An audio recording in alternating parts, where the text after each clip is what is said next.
In the fast-moving world of news, it's easy to miss the meaning between the lines. That's where we come in. Each episode, we take real headlines from Newsline Philippines and let AI break them down. Not just the what, but the why it matters.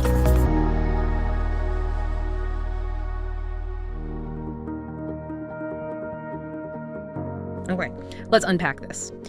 Have you ever, found yourself just stuck in traffic, wishing your city had a better plan for moving people around? Today, we're doing a deep dive into something pretty exciting, I think. It's a really proactive approach coming out of Davao City in the Philippines. It's a compelling look at tackling those daily commute headaches. Yeah, and what's really fascinating about Davao City's strategy here, with their interim bus service, DIBS, they call it, it's not just about adding more buses, it's how they're doing it. This interim service, it acts like a rapid response team, almost like a pilot program on the fly, which is, kind of rare for a city this size. It lets them gather real data, tweak routes, before locking into some huge permanent system. Think of it like urban planning, but with a bit of a startup vibe, iterative. Right, testing the waters. So our mission here is to give you a shortcut to understanding this new initiative. We'll pull out the most, surprising facts and the key takeaways from the latest reports. This isn't just news reporting, it's looking at how a city can actually try to make a dent in congestion. So, let's get into the specifics. What are the immediate changes people in Davao can expect to see? We're hearing about new buses, right? 10 of them? That's the headline, yeah. 10 brand new buses, specifically for this Davao City interim bus service. They are definitely on the way. And Addy, Tristan Dwight Domingo, he's the Davao City Bus Project Manager. He's laid out a pretty clear game plan. Okay, so when?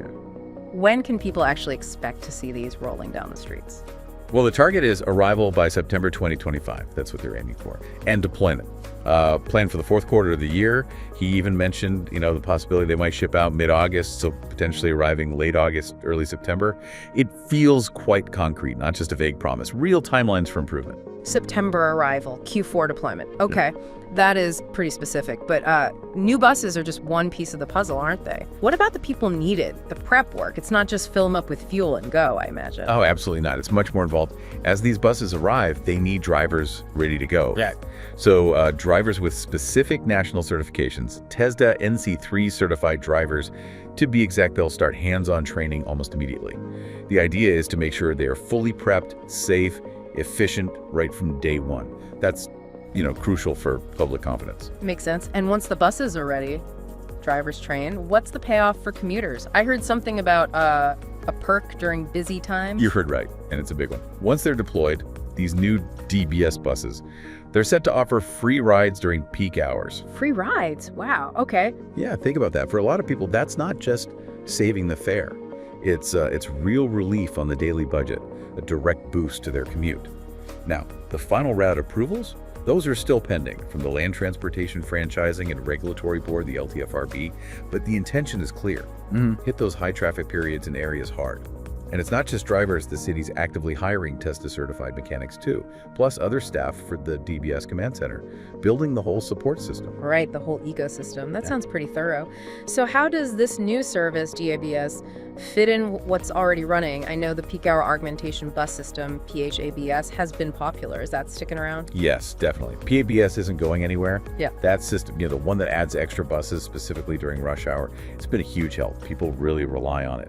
So it'll keep running alongside DIBS. They recognize that strong public demand. Okay, so DBS adds capacity, PHABS continues its targeted support. Exactly. And actually, if you connect the dots, Davao City's direct funding for DS, plus keeping and even planning to expand PHABS, it really shows a dynamic strategy. They're tackling the transport issue from multiple angles. They're even doing ongoing transport studies to figure out where else PHABS could be expanded, where the need is greatest. So putting it all together, what does this mean for you, whether you're a daily commuter in Davao or just someone interested in how cities are evolving?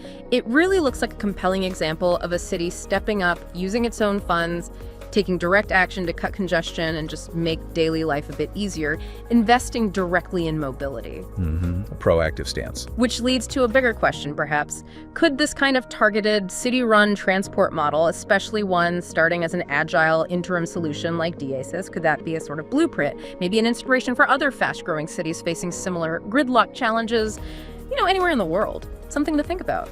Thanks for joining us on this deep dive. Keep questioning, keep exploring.